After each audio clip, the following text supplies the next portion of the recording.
Welcome! In this video, you will learn how to use our online editor.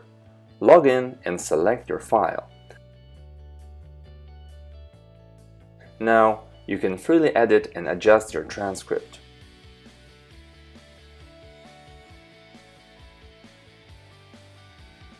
You can also add new timestamps with Enter whenever needed. Editing speaker names is also possible.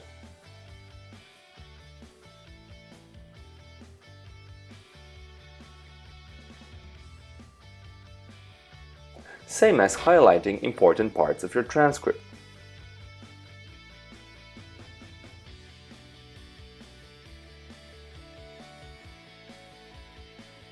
You can make multiple changes by using Find and Replace.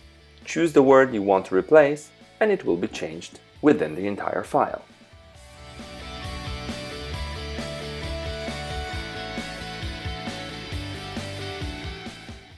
Thanks for watching.